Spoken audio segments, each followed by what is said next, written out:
Hello everyone. आज के session में करवाने वाले हैं वेक्टर का। आज सेकेंड डे है और इसमें आज डिस्कस करने वाले हैं सम टाइप्स ऑफ वेक्टर्स।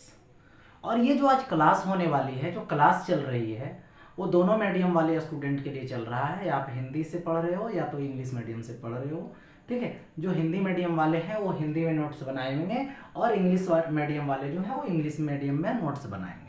और मैं डिस्कस आप लोगों के साथ दोनों मीडियम में कर दूंगा।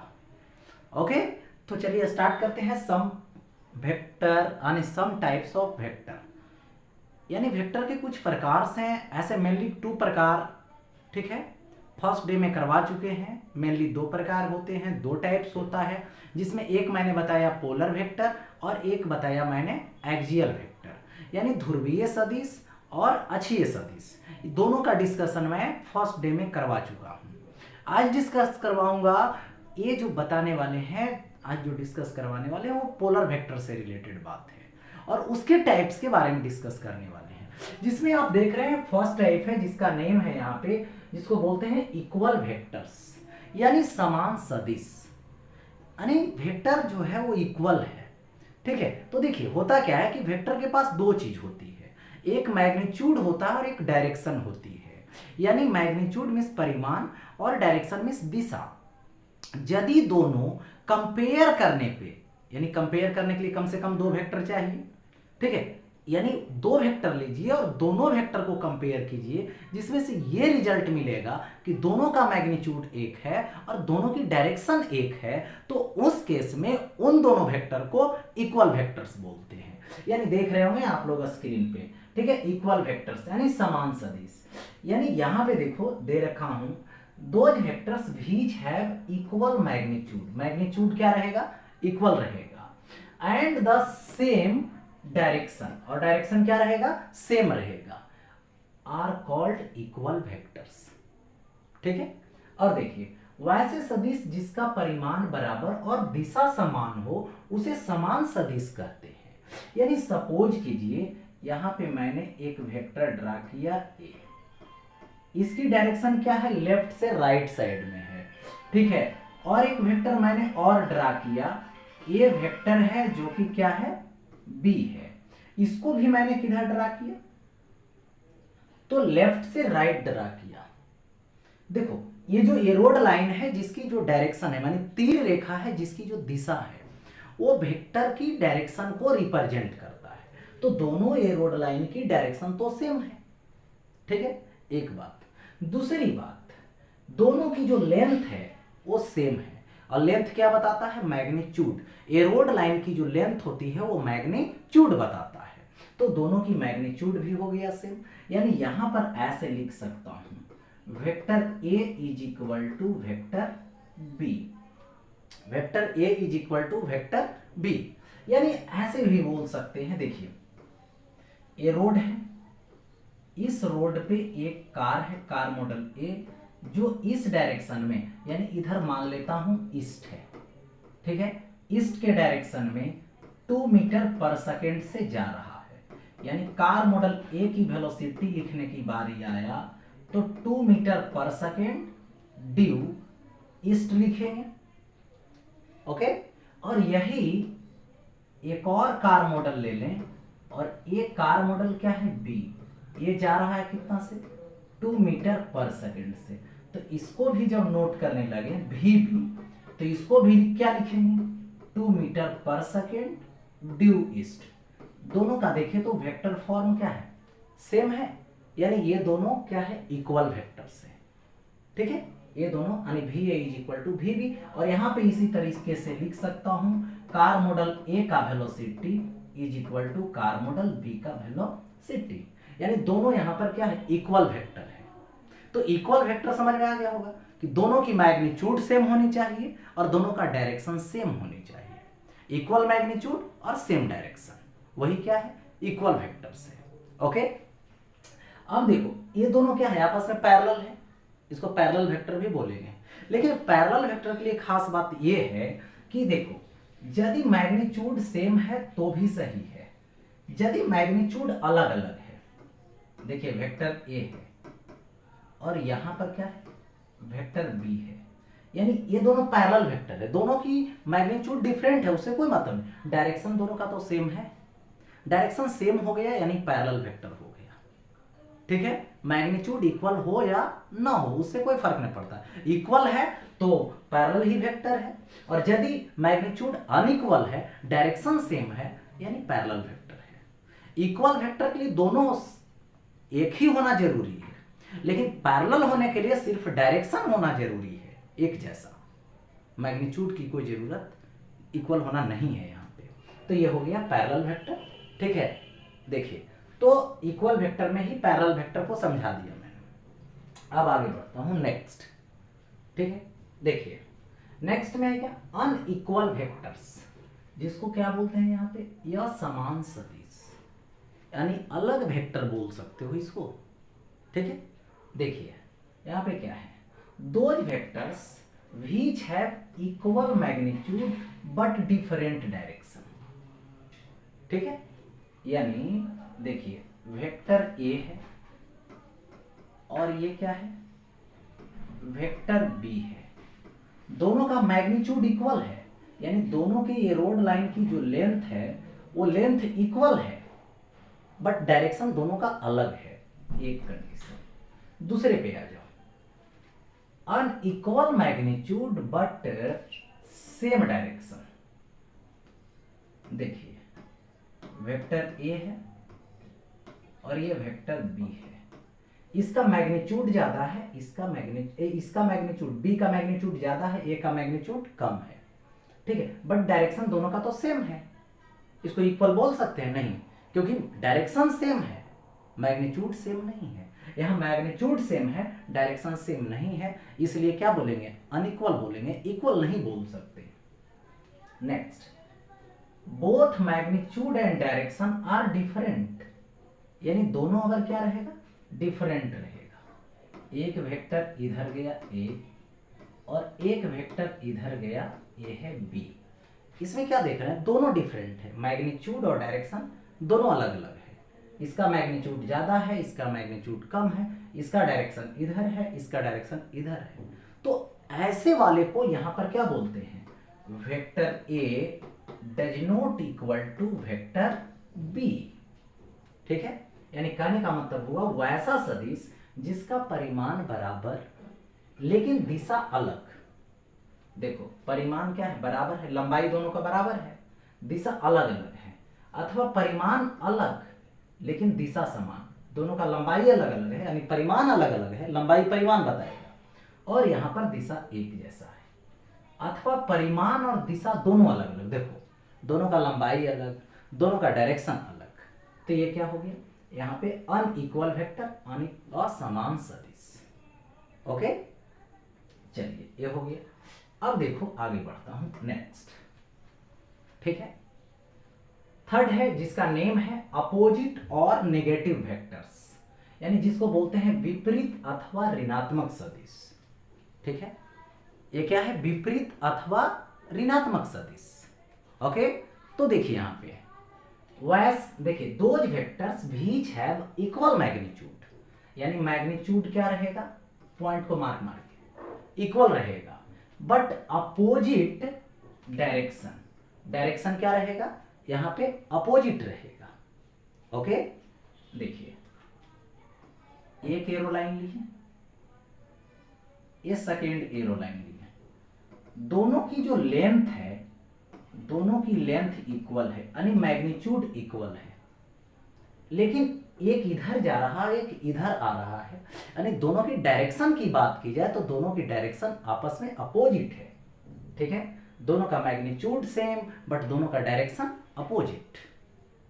ओके, डायरेक्शन अपोजिट है, आर कॉल्ड अपोजिट वेक्टर्स, या तो इसी को बोलते हैं यहां पे नेगेटिव वेक्टर्स, अपोजिट वेक्टर्स, या तो इसी को बोलते हैं यहां पे नेगेटिव वेक्टर्स। ठीक है, यानी वैसे सदिश जिसका परिमाण बराबर लेकिन दिशा विपरीत हो, परिमाण बराबर रहेगा लेकिन दिशा विपरीत हो, उसे विपरीत सदिश कहते हैं। ठीक है, देखो तो ये परिमाण बराबर है, मैग्नीट्यूड बराबर है, डायरेक्शन अपोजिट है, तो vector A is equal to minus vector B लिखूंगा।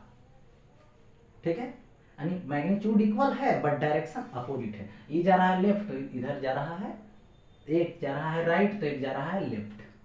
ठीक है, तो देखिए लेफ्ट और राइट की बात हो रही है, दोनों अपोजिट डायरेक्शन में है। अब देखिए ये तो हो गया नेगेटिव वेक्टर्स, यानी सपोज कीजिए कि यहाँ पे आपके पास ए और ये देखो बी, यानी ए बी एक वेक्टर हो गया, तो इसका बोलेगा नेगेटिव वेक्टर लिखो, तो इसका नेगेटिव वेक्टर यानी इसका नेगेटिव वेक्टर क्या होगा, देखिए बी ए लिखिएगा, तो A B vector is equal to minus B A vector होगा, क्योंकि बी ए ले तो अपोजिट डायरेक्शन तरफ ले रहे हैं ना, लेंथ तो वही होगा, ए बी का जितना लेंथ है उतना लेंथ बी ए का है, यानी मैग्नीट्यूड तो इक्वल है, बट ए बी ले रहे हैं यानी ए से बी यानी लेफ्ट टू राइट, अब बी से ए ले रहे हैं तो राइट टू लेफ्ट ले रहे हैं, तो डायरेक्शन अपोजिट, यानी ए बी और बी ए आपस में कैसा वेक्टर है, अपोजिट वेक्टर है, नेगेटिव वेक्टर है। तो किसी भी वेक्टर का नेगेटिव वेक्टर बनाना बहुत आसान है, इधर से इधर नहीं लेकर के इधर से इधर ले लीजिए, उसी का नेगेटिव हो जाएगा। ओके, तो ये हो गया नेगेटिव वेक्टर से रिलेटेड। अब देखो थोड़ा सा, इस नेगेटिव वेक्टर को यहाँ पे एंटी पैरेलल बोलते हैं, इसको क्या बोलेंगे, एंटी पैरेलल, यानी प्रति समांतर, इसको बोलेंगे प्रति समांतर। इसमें देखिए मैग्नीट्यूड इक्वल है तो सही है, या और मैग्नीट्यूड इक्वल नहीं है तो पर भी ठीक है। देखो केवल डायरेक्शन अपोजिट होना चाहिए, यानी कोई भी दो वेक्टर लीजिए जिसका मैग्नीट्यूड अलग अलग हो उससे कोई फर्क नहीं पड़ता है, बस डायरेक्शन अपोजिट होनी चाहिए, तो वो क्या हो जाएगा, एंटी पैरेलल हो जाएगा, प्रति समांतर हो जाएगा। ओके, तो यहाँ पे एंटी पैरेलल यानी प्रति समांतर, तो इसको क्या बोलते हैं, विपरीत अथवा ऋणात्मक सदिश, और ऐसे वाले को बोल सकते हैं, इसको भी बोल सकते हैं एंटी पैरेलल, इसको भी बोल सकते हैं एंटी पैरेलल। खाली एंटी पैरेलल के लिए, प्रति समांतर के लिए डायरेक्शन अपोजिट होनी चाहिए, लेकिन अपोजिट और नेगेटिव के लिए यानी विपरीत और ऋणात्मक के लिए मैग्नीट्यूड और डायरेक्शन देखना पड़ेगा, मैग्नीट्यूड सेम होनी चाहिए, डायरेक्शन अपोजिट होनी चाहिए।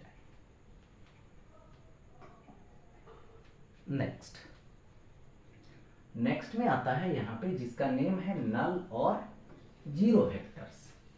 ठीक है, जिसको यहाँ पर क्या बोलता हूं, शून्य सदिश। ठीक है, इसका नेम है यहाँ पे शून्य सदिश। ठीक है, देखिए तो ये है those vectors which have zero magnitude but undefined direction, undefined, ठीक है, यहाँ पे डायरेक्शन, अनडिफाइंड डायरेक्शन छूट गया है, direction are called null vectors और जीरो वेक्टर्स। यानी देखिए होता क्या है कि वैसा सदिश जिसके पास शून्य परिमाण है लेकिन दिशा अपरिभाषित है, ठीक है, शून्य सदिश कहते हैं, यानी जिसके पास मैग्नीट्यूड जीरो है और डायरेक्शन क्या है, अनडिफाइंड है, उसकी डायरेक्शन को डिफाइन नहीं कर सकते हैं। जैसे मैं बात करूं, यहाँ पे ग्राउंड है और इस ग्राउंड पे एक कार रुकी हुई है, ठीक है, कार की वेलोसिटी जीरो है, यानी कार की वेलोसिटी का मैग्नीट्यूड जीरो है। अब कोई आके कार रुकी हुई कार से वाले से पूछे इसकी डायरेक्शन क्या है, तो क्या बताएगा, कुछ नहीं बताएगा, क्योंकि डायरेक्शन डिफाइन नहीं है, क्योंकि मोशन ही नहीं हो रहा है। तो उस केस में क्या होगा, जीरो वेक्टर होगा वो, ठीक है, मैग्नीट्यूड जीरो होगा, डायरेक्शन को डिफाइन नहीं कर सकते हैं। देखिए ये, अब इसमें खास बात ये है कि यदि एक ये वेक्टर है इसके साथ जीरो वेक्टर ऐड कर देते हैं तो इस वेक्टर पे कोई फर्क नहीं पड़ता है, ठीक है। अब देखिए वेक्टर ए है, इसके साथ जीरो वेक्टर माइनस कर देते हैं तो इस ए वेक्टर पे कोई फर्क नहीं पड़ता है, यानी जीरो वेक्टर को किसी अदर वेक्टर के साथ ऐड कर दीजिए, सब्ट्रैक्ट कर दीजिए, उससे कोई फर्क नहीं पड़ेगा उस वेक्टर पे, जिस वेक्टर में ऐड कर रहे हो और जिस वेक्टर में सब्ट्रैक्ट कर रहे हो, किसको, तो जीरो वेक्टर को, तो उससे कोई फर्क नहीं पड़ता है। ओके, ये हो गया। लेकिन यही यदि आप जीरो वेक्टर के साथ कोई भी मल्टीपल करते हो, कोई भी मैग्नीट्यूड को ला करके, तो वो जीरो वेक्टर ही रहता है। यानी जीरो वेक्टर किसी के साथ मल्टीप्लाई होगा जाके तो उसको भी जीरो बना देगा। चलिए ये हो गया, यानी जीरो वेक्टर यानी नल वेक्टर से रिलेटेड। ओके, नेक्स्ट आता हूं जिसका नेम है को इनिशियल वेक्टर्स, जिसको बोलते हैं सहशुरुआत सदिश। इसको क्या बोलते हैं? तो यहाँ पे सहशुरुआत सदिश बोलते हैं। यानी सहशुरुआत सदिश का मतलब देखिए होता क्या है ना, डिफिनेशन से समझेंगे। Those vectors their initial point is common, यानी जिसका कॉमन, क्योंकि उसका नाम ही है को इनिशियल। को इनिशियल मतलब कॉमन इनिशियल, ऐसे भी डिफाइन कर सकते हो। को इनिशियल मतलब कॉमन इनिशियल, यानी इनिशियल पॉइंट यानी स्टार्टिंग पॉइंट क्या रहेगा? कॉमन रहेगा। ठीक है, आर कॉल्ड को इनिशियल वेक्टर्स, यानी वैसे सदिश जिसका प्रारंभिक बिंदु उभयनिष्ठ हो। उभयनिष्ठ हो मतलब एक ही हो। ठीक है, जैसे सपोज कर लीजिए यहां पर एक पॉइंट है, इस पॉइंट से ए वेक्टर निकला है, इस पॉइंट से बी वेक्टर है, और इस वेक्टर से इधर क्या है? सी वेक्टर है। यानी ए और बी और सी तीनों वेक्टर की जो टेल है, टेल यानी ओरिजिन, जिसको पूंछ बोलते हैं, वो एक ही है। यानी सभी का वो क्या है? कॉमन पॉइंट है। ठीक है, और वही कॉमन पॉइंट को यहाँ पर क्या बोलते हैं? को इनिशियल पॉइंट बोलते हैं। और ये जो वेक्टर है वो क्या कहलाएगा? को इनिशियल वेक्टर कहलाएगा, क्योंकि इन तीनों का स्टार्टिंग पॉइंट सेम है, स्टार्टिंग पॉइंट उभयनिष्ठ है, स्टार्टिंग पॉइंट एक ही है। ठीक है, तो इस वेक्टर को यहाँ पे को इनिशियल वेक्टर बोलते हैं। ठीक है, ओके, तो को इनिशियल वेक्टर तो समझ में आ गया। ठीक है, आगे बढ़ता हूं। नेक्स्ट 6 नंबर में है, ठीक है, जिसको यहां पर बोलता हूं कोलिनियर वेक्टर्स, यानी सहरेखीय सदिश। उस समय था कॉमन पॉइंट तो को इनिशियल, अब है कॉमन लाइन, यानी कॉमन लाइन मतलब कोलिनियर। ठीक है, यानी those vectors which are acting along the parallel straight lines are called collinear vectors. यानी वैसे सदिश जो समांतर यानी सीधा रेखा के अनुदिश स्थित हो। ठीक है, समांतर सीधा रेखा के अनुदिश स्थित हो, उसे सहरेखीय सदिश बोलते हैं। यानी सपोज कीजिए यहाँ पे देखिए, एक वेक्टर लिया मैंने ये, और एक वेक्टर ए लिया क्या? बी। ठीक है, ये भी क्या है? कोलिनियर है। या नहीं तो ऐसे भी आ रहा है कोई अपोजिट डायरेक्शन में, लेकिन एंटी पैरेलल है, पैरेलल लाइन के अनुदिश ही है। ठीक है, डायरेक्शन अपोजिट है तो उसको एंटी पैरेलल बोलेंगे। तो ये सब क्या है? कोलिनियर वेक्टर्स है। इसको क्या बोलेंगे? कोलिनियर वेक्टर्स बोलेंगे। ओके, नेक्स्ट आगे बढ़ता हूं, जिसका नेम है 8 नंबर में फिक्स्ड, ठीक है, वेक्टर्स, यानी इसको बोलते हैं निश्चित सदिश। इसको क्या बोलते हैं? निश्चित सदिश बोलते हैं। यानी कहने का मतलब हुआ इसको the vector whose initial point is fixed, यानी जिसका स्टार्टिंग पॉइंट फिक्स है, वहां से हट नहीं रहा है, वहां से चेंज कभी नहीं कर रहा है, तो वैसे वेक्टर को क्या बोलेंगे? फिक्स्ड वेक्टर बोलेंगे। या तो उसका एक और नेम है लोकलाइज्ड वेक्टर। ठीक है, निश्चित सदिश ही है। यानी सपोज कीजिए कि ए वेक्टर है ए, ठीक है, अभी डायरेक्शन इधर लिया, पॉइंट यही है, यदि इसके डायरेक्शन को बदल दिया तो ये क्या हो जाएगा? वेक्टर ए ही है, वही वेक्टर है, ठीक है, लेकिन पॉइंट क्या है? वही है। जैसे सर्कल की बात करो, सर्कल में radius vector, radius vector, radius vector, direction बदल जा रहा है, ठीक है, रेडियस वेक्टर का, लेकिन स्टार्टिंग पॉइंट यानी उसका ओरिजिन क्या है? वो फिक्स है। इनिशियल पॉइंट क्या है? 6 है। तो ये क्या है? फिक्स्ड वेक्टर है। ठीक है, यानी जिसका स्टार्टिंग पॉइंट फिक्स हो, उसी को लोकलाइज्ड वेक्टर भी बोलते हैं। यानी देखो, ये तो हो गया, नियत रहेगा प्रारंभिक बिंदु। सेकेंड नंबर देखिए, फ्री वेक्टर, यानी स्वतंत्र सदिश। ठीक है, ये क्या है? स्वतंत्र सदिश है। अब स्वतंत्र सदिश के बारे में समझिए।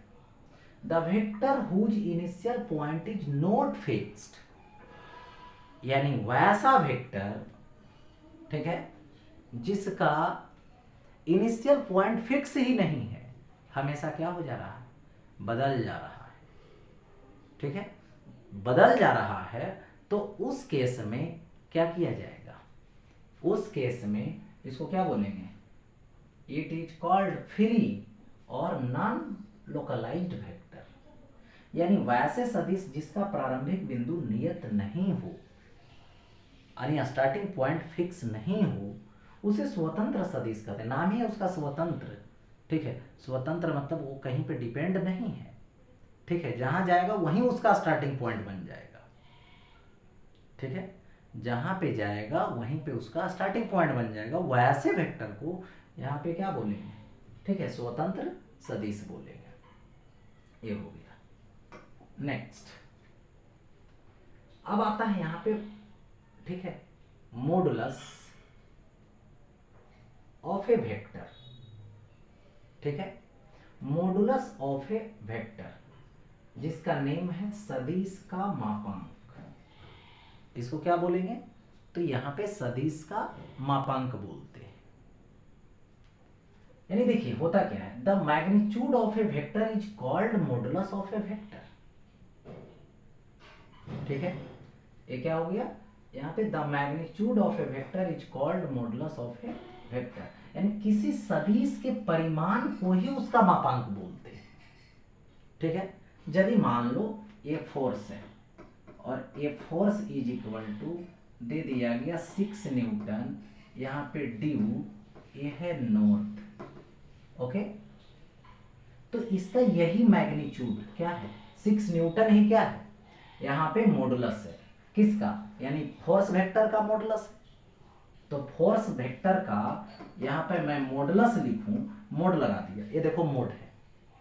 ठीक है, तो ये मोड है, तो इसको क्या लिखूंगा? 6 न्यूटन, यानी कुछ देखने को मिला।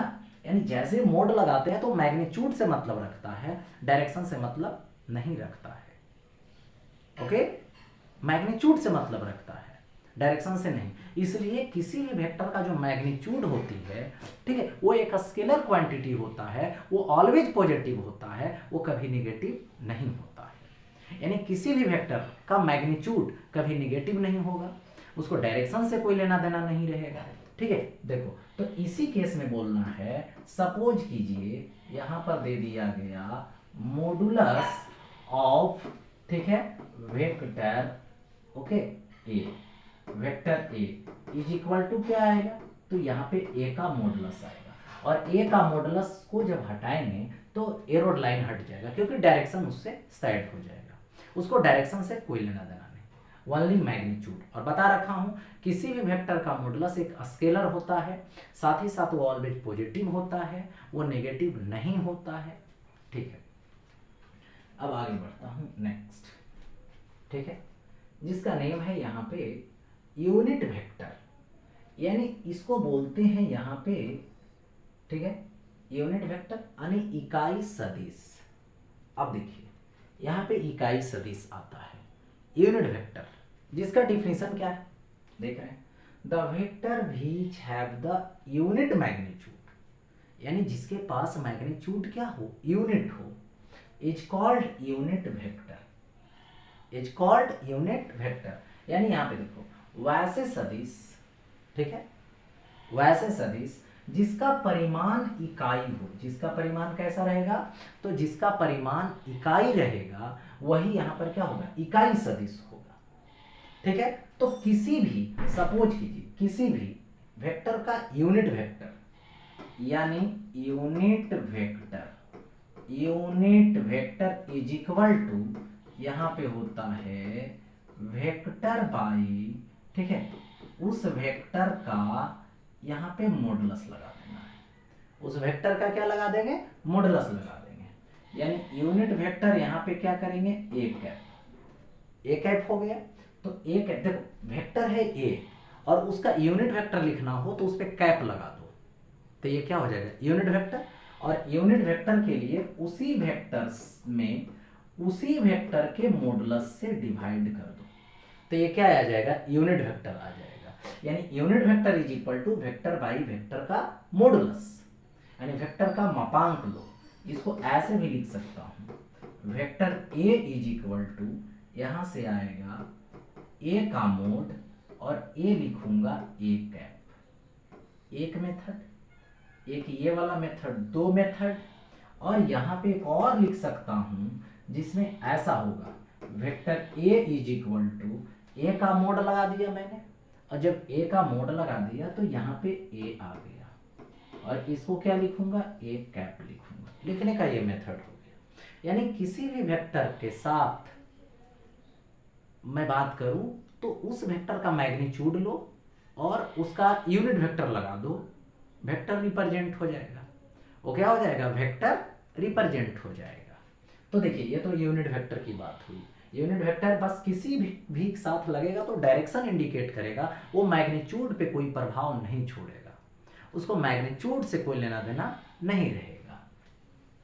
अब देखिए यहाँ पे कंडीशन यहाँ पे ये है कि ये जो यूनिट वेक्टर है वो तीन तरीके का होता है। कौन सा, तीन तरीके का।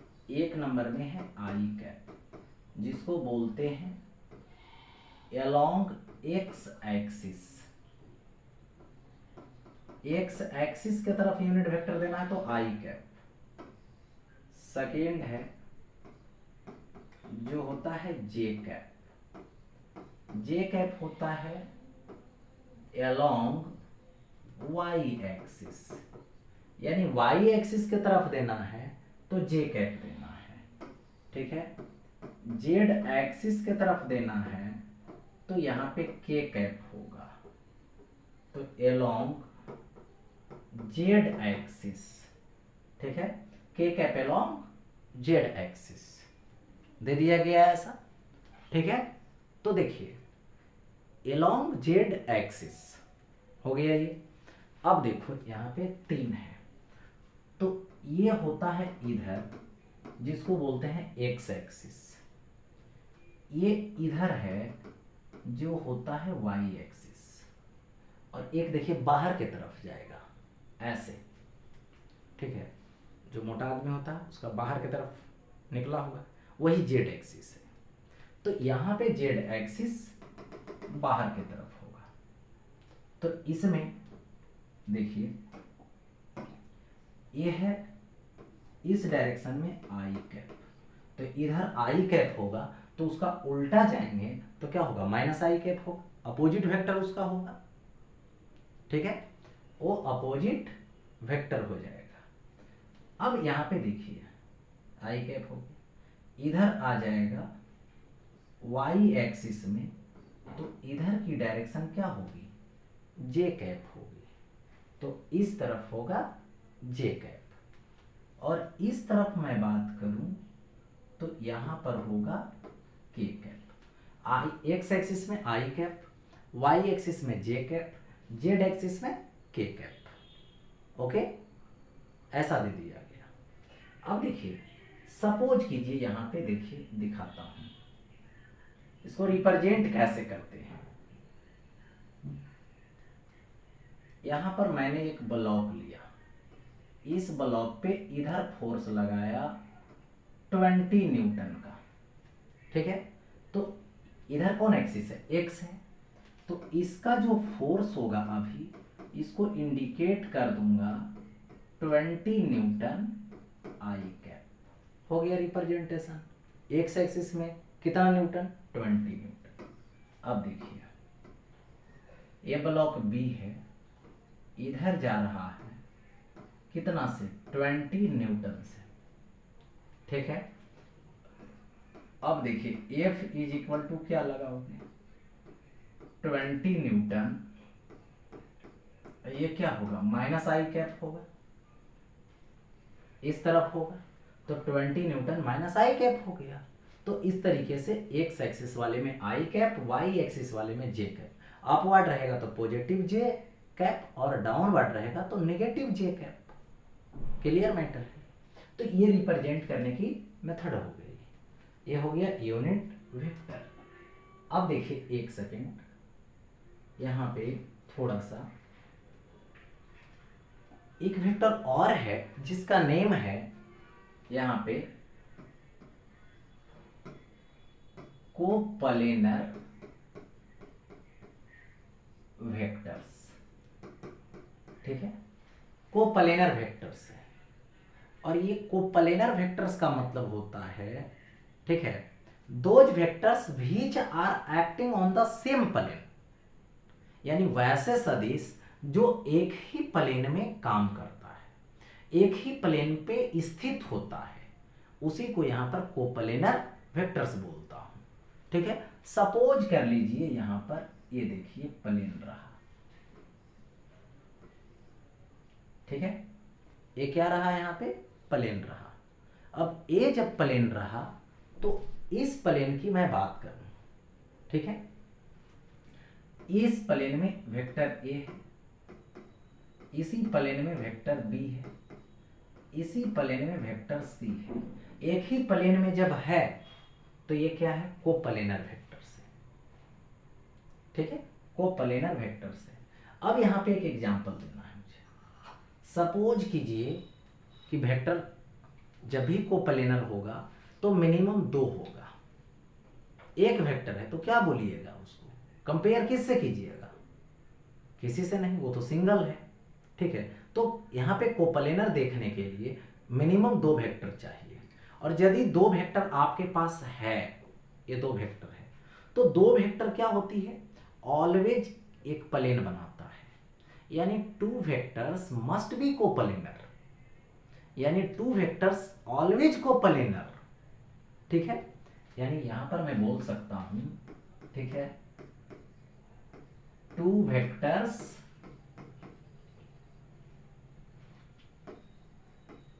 मस्ट बी कोप्लेनर, इसको बोलते हैं, ठीक है, सहतलीय सदिश। ठीक है, मस्ट है, ये कोप्लेनर होगा। लेकिन यही 3 आ गया आपके पास, देखो ये 3 है अब, और 3 है, और यदि इस तरह से तीनों एक ही प्लेन में जिस समय है, जिसमें तीनों एक प्लेन में है, एक प्लेन बना रहा है, तब तो कोप्लेनर है। उसमें से एक को ऐसे कर दो, अब देखो, तो ये दोनों एक प्लेन बना रहा है, ये दोनों एक प्लेन बना रहा है, ये दोनों एक प्लेन बना रहा है। लेकिन तीनों की यदि बात होती है तो तीनों अलग अलग हो जाता है, एक प्लेन में नहीं हो पाता है, 3D पिक्चर बनाने लगता है, 2D नहीं बनाता है फिर। ठीक है, तो जो 3 वेक्टर्स होंगे वो मे बी कोप्लेनर। ठीक है, यानी 3 और मोर वेक्टर्स, 3 और मोर वेक्टर्स मे बी कोप्लेनर, यानी 3 रहेगा और 3 से अधिक रहेगा तो कोप्लेनर हो भी सकता है, नहीं भी हो सकता है।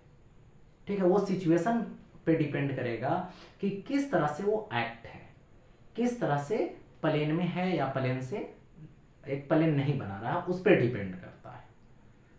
ठीक है, तो ये हो गया। अब आगे बढ़ता हूं, नेक्स्ट देखिए, यहां पे नेक्स्ट में है एंगल बिटवीन 2 वेक्टर्स, यानी 2 सदिशों के बीच का कोण की बात करनी है मुझे। तो देखिए एक्चुअली होता क्या है, यदि 2 वेक्टर्स हैं और 2 वेक्टर के बिटवीन एंगल लेते हैं तो वहां पे क्या होती है, सबसे पहले 2 वेक्टर को या तो टेल से टेल जोड़ दो, या तो उसके हेड से हेड को जोड़ दो, हेड और हेड को एक साथ मिला दो, और टेल या तो टेल या टेल को एक साथ लाओ। ठीक है,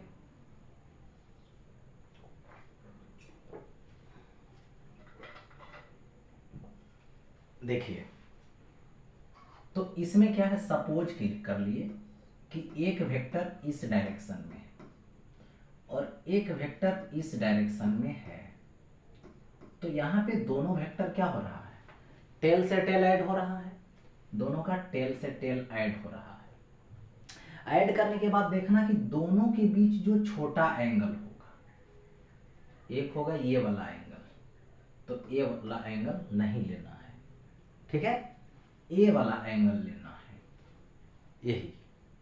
तो यही क्या हो गया, दोनों बीच के बिटवीन एंगल हो गया। तो इसके लिए क्या करना है, दोनों वेक्टर को सबसे पहले टेल से टेल के साथ अटैच करना है, यानी पूंछ से पूंछ जोड़ना है, ठीक है, तब एंगल फाइंड हो जाएगी अपने आप। तो ये हो गया, या तो हेड से हेड ज्वाइन कर सकते हैं, ठीक है। अब देखिए, तो ये तो हो गया। अब इसमें समझिए, ये दोनों एक वेक्टर है ऐसे ए, और इसी के डायरेक्शन में इसको मोड़ रहे हैं, तो जब इसी पे आ जाएगा, इसी के डायरेक्शन में आ जाएगा, तो थीटा 0 हो जाएगा। तो ये दोनों वेक्टर ए और बी जो है यदि पैरेलल हो जाएगा, तो इस केस में अभी थीटा क्या होगी, 0 डिग्री होगी, जो सबसे कम होगा, इससे कम और पॉसिबल नहीं है। तो यहाँ पे इसको क्या बोलिएगा, थीटा मीन बोलिएगा, ठीक है। और देखिए, ये हो गया। अब इस वेक्टर बी को घुमाइए, घुमाते जाइए, अपोजिट कर दीजिए अब, ठीक है। तो यहां से क्या किया गया, वेक्टर ए है और बी वेक्टर को ऐसे मैंने रोटेट करके ऐसे कर दिया, तो यहां पे ये एंगल बन रहा है। तो ये वाला एंगल कितना होगा, 180 डिग्री का होगा, ठीक है। ये क्या होगा, 180 डिग्री का होगा।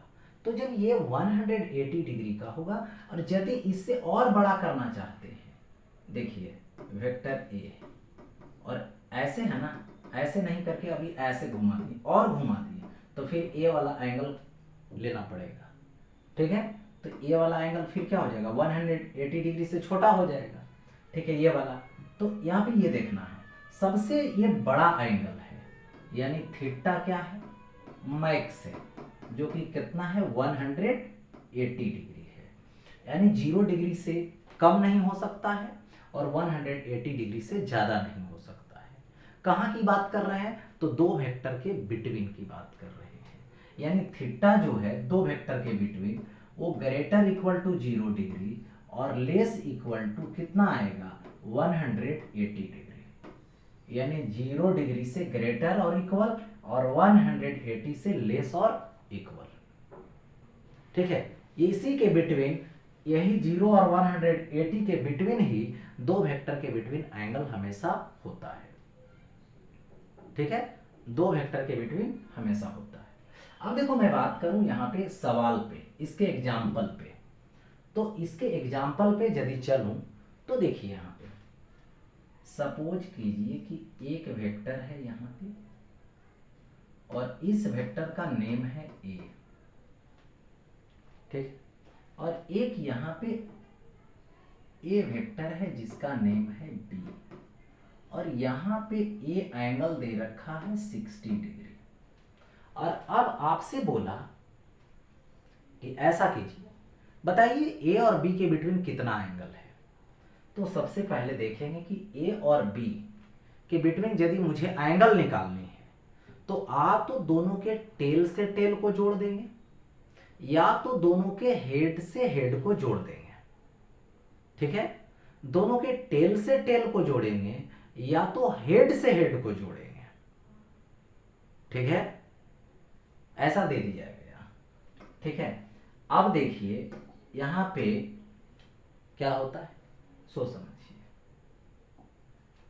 इसको जो ऐड कर दिया मैंने, तो ऐड, अभी तो ऐड कर रहे हैं, देखो हेड और टेल है, तो इसको क्या करो, आगे शिफ्ट करो, ए को खिसका के आगे बढ़ा दिए। अब देखो यहां पर क्या हो गया, ए इधर हो आगे आए, आगे ए को आगे खिसका दिए, ठीक है, यहां पर ए दे दिए इसको डॉटेड लाइन से। इसका अब टेल, ये बी के टेल से अटैच हो गया, तो ए वाला एंगल अब मुझे फाइंड करना है, क्योंकि ये वाला एंगल लेना है, यही लेना है ना, टेल से टेल जुड़ा तो ये वाला एंगल होगा ना, तो ये कितना है 60, तो ई कितना होगा 180 डिग्री। क्यों? क्योंकि टोटल 180 डिग्री होगा। तो 180 में ये 60 तो ये 120 होगा। ओके, चलिए ये हो गया। अब आगे बढ़ता हूं नेक्स्ट में यहाँ पे देखिए find angle between, first number में एंगल फाइंड करना है किसके बिटवीन, तो vector A and vector B. तो vector A and vector B की मैं बात कर रहा हूं। तो देखो वेक्टर ए वाला है और वेक्टर बी ए वाला है, तो दोनों तो यहाँ पे टेल से टेल में अटैच हो रहा है। तो दोनों के बिटवीन एंगल कौन सा काउंट करना होगा, ए वाला काउंट करना होगा। ठीक है, तो ये वाला कैसे काउंट करेंगे, तो देखिए यहाँ पे सिंपल है, ए वाला एंगल 60 डिग्री, तो ए वाला एंगल कितना बच रहा है 30 डिग्री। ये तो टोटल यहाँ से यहाँ तक कितना होगा 90 डिग्री, और ये कितना डिग्री है 30 डिग्री है। ठीक है, तो ए और बी के बिटवीन यानी फर्स्ट सवाल का सॉल्यूशन देखिए, फर्स्ट यहाँ से यहाँ तक 30 डिग्री प्लस ए वाला यहाँ से यहाँ तक 90 डिग्री प्लस ए वाला 30 डिग्री, यानी ओवरऑल देखा जाए तो कितना आ जाएगा 100, यहाँ पे 50 डिग्री आएगा। ओवरऑल कितना आएगा तो 150 डिग्री। ओके, आगे बढ़ता हूँ सेकेंड में vector A and minus vector B, यानी माइनस वेक्टर बी, इसकी बात कर रहा हूं मैं। तो माइनस वेक्टर बी के बिटवीन निकालनी है, तो बी वेक्टर इधर है तो इसका माइनस किधर ले जाऊंगा, इधर ले जाऊंगा, तो ये हो गया माइनस बी। ओके, अब देखिए माइनस बी हो गया, तो इसमें समझिए कि ये 30 डिग्री है, तो ये जब 30 डिग्री है तो इसका वर्टिकल अपोजिट ए वाला भी 30 डिग्री होगा। और हमें कौन एंगल चाहिए, वेक्टर ए और माइनस वेक्टर बी, तो वेक्टर ए और माइनस वेक्टर बी के बीच ए वाला एंगल होगा। ठीक है, तो ये वाला एंगल जब यूज करेंगे हम लोग तो कितना आएगा, देखिए टोटल एंगल ए वाला हम लोग जानते हैं 60 डिग्री है और ए वाला 30 है, तो ये निकल जाएगा। कैसे निकालेंगे, टोटल एंगल में ये 30 डिग्री को यानी इतना एंगल को माइनस कर दो टोटल में, तो कितना आएगा 60 माइनस 30 यानी 30 डिग्री आएगा। यानी वेक्टर ए और माइनस वेक्टर बी के बिटवीन कितना एंगल आ जाएगा तो 30 डिग्री आ जाएगा। यानी फर्स्ट का आ गया 150, सेकेंड का आ गया 30। बस इतना ही देखना है, टेल टू टेल, हमेशा टेल टू टेल, और इसमें तो ऐड है। ठीक है, आगे बढ़ता हूं नेक्स्ट। यहां पे देखिए नेक्स्ट क्या है सो समझिए, find angle between the vectors A B and B C. ठीक है, find the angle between the vectors A B and B C.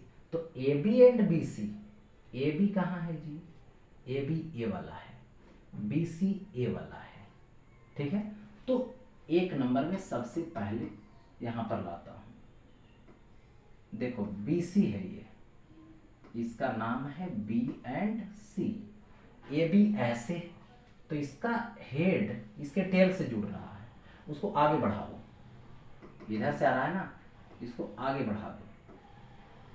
ठीक है, तो इसको इधर की तरफ आगे मैंने बढ़ा दिया।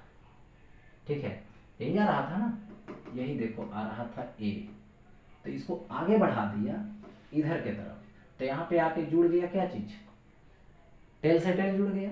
ए वाला एंगल यहाँ पे कितना है 60 डिग्री है, तो ए वाला एंगल कितना बचेगा तो 120 डिग्री। यानी यहाँ पर आंसर पूछा जाएगा तो 120 डिग्री। सेकेंड में आ जाइए, सेकेंड में कौन है B C and minus C A, यानी B C vector and minus C A vector. ठीक, पहले देखिए ये वाला देख रहे हैं जो ए बी सी है, और ये वाला क्या है यहाँ पे सी ए है, ठीक है। तो सी से ए इधर जा रहा है, सी से ए, तो उसको हमें क्या करना है, माइनस सी ए लेना है ना।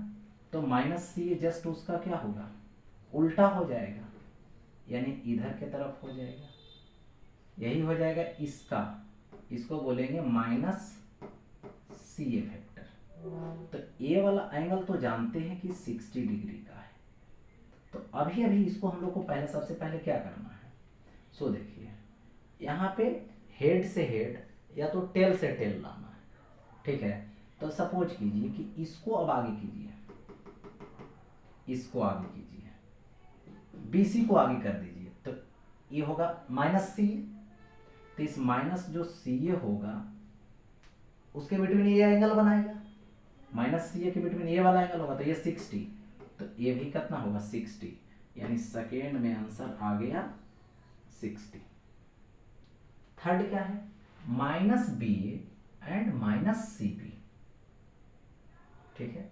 माइनस बी ए, तो माइनस बी ए, तो यहां पे देखिए ये हो जाएगा, ऐसे हो जाएगा वेक्टर, बी से ये हो गया माइनस बी ए, माइनस, देखिए यहां पे क्या बोला जा रहा है, माइनस बी ए लेना है, ठीक है, यानी उल्टा कर देना है, इधर से देखना है,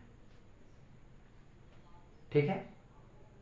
और अब क्या हो जाएगा, इसको एक मिनट, माइनस बी से ए, तो बी से ए, और इसको यहां पर क्या लेना है, minus C B, minus C B, यानी देखिए सी बी, यानी ये है क्या चीज, यहां से ये वेक्टर है बी सी, ठीक है, लेकिन माइनस सी बी लेना है, ठीक है। तो एक्चुअल में एक मिनट यहां पे थोड़ा सा समझ लीजिए, ये भी थोड़ा सा, इसमें माइनस बी ए किसके इक्वल होगा, ए बी के इक्वल होगा। इसको माइनस बी ए का एक मेथड है जिसको ए बी लिख सकता हूं, ठीक है। और यहां से minus C B, minus C B को क्या लिख सकता हूं, अपोजिट वेक्टर बी सी का है, यानी हमको एंगल किसके बिटवीन निकालना है, इसके बिटवीन बोलिए या तो इसके बिटवीन बोलिए, बात तो बराबर है। तो ए बी और किसके बिटवीन, बी सी के बिटवीन, ठीक है। तो ए बी और बी सी के बिटवीन एंगल निकालनी है, ठीक है, यानी कितना होगा, पहले निकाल चुके हैं 180 डिग्री, यानी थ्री में भी 120 डिग्री ही आएगा, ठीक है। क्योंकि माइनस बी ए जो होगा, माइनस बी ए उल्टा वेक्टर होगा किसका, ए बी का, यानी उसको ए बी लिख दूंगा, और माइनस सी बी, तो माइनस सी बी को बी सी लिख दूंगा, ठीक है, बी सी, यानी ए बी और बी सी, इसके बिटवीन जो एंगल होगा वो ए बी और बी सी के बिटवीन होगा, हो गए। नेक्स्ट आगे बढ़ता हूं, एडिशन ऑफ टू वेक्टर्स, ठीक है। अब देखिए दो वेक्टर को यहां पे ऐड करनी है, ओके, दो वेक्टर को यहां पे ऐड करनी है, तो दो वेक्टर को ऐड करने का यहां पे दो मेथड है, ठीक है। एक हेड टू टेल मेथड, यानी सिर से पूछ का मेथड, और एक है टेल टू टेल मेथड, जिसको बोलते हैं टेल से टेल का नियम, ठीक है, विधि, यानी पूछ से पूछ का विधि, ठीक है। अब देखिए होता क्या है एक्चुअली, इसमें सपोज कीजिए कि ए वेक्टर है ए, इसके साथ ऐड करना है वेक्टर बी को, यानी ए है देखिए वेक्टर बी, इसी को ऐड करनी है। तो यहां पर रूल होता है कि वेक्टर ए है इस डायरेक्शन में, चलिए इस डायरेक्शन में इसको रहने दीजिए, वेक्टर बी है इस डायरेक्शन में, तो इस डायरेक्शन में ऐसे जाएगा और ये हो जाएगा वेक्टर बी यहां पे, ठीक है, वेक्टर बी हो गए। अब देखिए इसको डिस्कस करता हूं, ये यहां से देखिए फर्स्ट वेक्टर का हेड और सेकेंड वेक्टर का टेल, यही तो है head to tail method, add कर दिया हेड से टेल मेथड। अब यहां पर देखिए ये खिंचा गया थर्ड साइड, यही है रिजल्टेंट वेक्टर। इसी को यहाँ पर क्या बोलते हैं, रिजल्टेंट वेक्टर। यानी जब एक वेक्टर के हेड से दूसरे वेक्टर के टेल को ऐड करोगे तो ट्रायंगल बन जाएगा। क्या बनेगा, ट्रायंगल बनेगा। और ट्रायंगल का फर्स्ट साइड और सेकेंड साइड दो गिवन वेक्टर को, दो दिए गए वेक्टर को रिप्रेजेंट करेगा। तो जो थर्ड साइड है वो क्या करेगा, रिजल्टेंट वेक्टर को रिप्रेजेंट करेगा। थर्ड साइड क्या करेगा, रिजल्टेंट वेक्टर को, यानी आर क्या है यहाँ पे, आर है जिसको बोलते हैं यहाँ पे रिजल्टेंट वेक्टर, यानी इसको यहां पर बोलते हैं परिणामी, ठीक है, सदिश। इसको बोलते हैं परिणामी सदिश, ठीक है। अब देखिए, तो ये तो हो गया head to tail method. Second है जिसको क्या बोलते हैं, टेल टू टेल मेथड। यानी सपोज कीजिए यहां पे ये देखिए फर्स्ट वेक्टर ए है और इस सेकेंड वेक्टर को यहां से ऐसे मैंने लाया, ठीक है। तो यहां पे देखिए वेक्टर का रूल है यहां पे क्या चीज, टेल टू टेल। तो फर्स्ट वेक्टर को आराम से जिधर है उसी डायरेक्शन में शिफ्ट कीजिए, उसको बोलते हैं शिफ्टिंग, ठीक है। बस ये ध्यान देना है कि ना तो उसका मैग्नीट्यूड बदले ना तो डायरेक्शन बदले, और ऐसा काम करनी है कि एक का टेल दूसरे के टेल से ऐड हो जाए, जिसका नेम है टेल टू टेल मेथड। देखिए फर्स्ट वेक्टर ए मैंने ऐसे ड्रा कर दिया और ये सेकेंड वेक्टर है, सेकेंड वेक्टर को मैंने ऐसे ड्रा कर दिया। तो ये हो गया सेकेंड वेक्टर, जो यहाँ पे टेल से टेल ऐड हो गया। ना तो इसका मैग्नीट्यूड चेंज हो रहा है ना तो इसका डायरेक्शन, ठीक है, शिफ्ट कर दिए। ये देखो ऐसे खिसका दिए पैरेलल। अब देखिए यहाँ से dot dot dot dot dot dot इधर और डॉट डॉट डॉट डॉट इधर ऐसे। तो ये वेक्टर है, तो ये देखो शिफ्ट इसको किए पैरेलल, तो वेक्टर ए ही रहेगा। ये बी को इधर शिफ्ट किए तो ये बी वेक्टर रहेगा, ठीक है। अब यहाँ पे देखिए ये क्या है, कॉमन पॉइंट है, और इस कॉमन पॉइंट से यदि आप एक डायगोनल खींच देते हैं, विकर्ण खींच देते हैं, तो ये हो जाता है रिजल्टेंट। और यहाँ से टेल अटैच करने पर, ऐड करने पर पैरेललोग्राम बनता है। तो ये यहाँ पर क्या हो जाएगा, रिजल्ट बन जाएगा, ठीक है। इधर यदि ढक दें ऐसे तो वही वाला ट्रायंगल बन रहा है। तो ट्रायंगल में हुआ क्या, साइड, दो साइड वेक्टर को, तो थर्ड साइड रिजल्टेंट वेक्टर को। यहाँ पर दोनों का ये कॉमन पॉइंट है जिसको बोलते हैं एडजेसेंट साइड। ए वाला साइड और ए वाला साइड एडजेसेंट साइड है, यानी आसन भुजा है, समानांतर चतुर्भुज का, जिसमें यहाँ क्या फिगर बन रहा है, पैरेललोग्राम बन रहा है। टेल टू टेल में पैरेललोग्राम, हेड टू टेल में ट्रायंगल, ठीक है। इसमें थर्ड साइड रिजल्ट बताएगा, इसमें कॉमन पॉइंट से जो डायगोनल खिंचाया है वो रिजल्ट बताएगा। और ये जो रिजल्ट होता है ऐड में, वो r is equal to vector A plus vector B होता है। यानी रिजल्ट में यहाँ पे जो वेक्टर आ रहा है रिजल्टेंट, वो वेक्टर ए प्लस बी आ रहा है, जिसको निकालने की दो मेथड होती है वेक्टर का, रिजल्ट का, ए प्लस बी का। यानी एक होता है हेड टू टेल और दूसरा होता है टेल टू टेल, ठीक है, जिसको शिफ्ट करके अटैच कर दीजिए, पैरेललोग्राम बनेगा, यहाँ पे ट्रायंगल बनेगा। ओके, तो ये हो गया मेथड यहाँ पर, ठीक है। तो यहाँ पर आज की क्लास समाप्त होती है, फिर मिलते हैं नेक्स्ट टाइम।